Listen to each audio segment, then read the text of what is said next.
As the elevator moved down, Ren was trying hard to think about her current situation.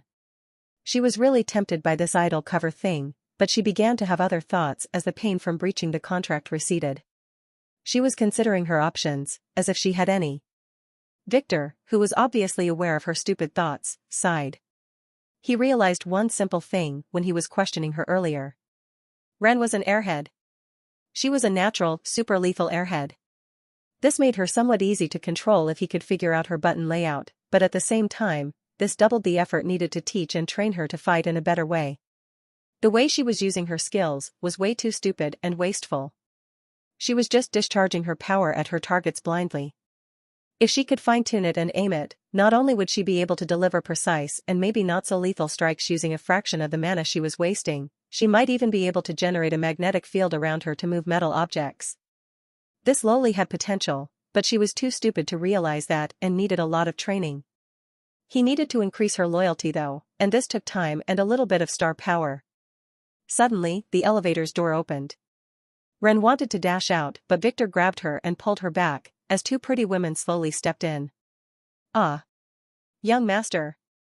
Mira exclaimed as her agent Minerva nodded to him respectfully. "Mira.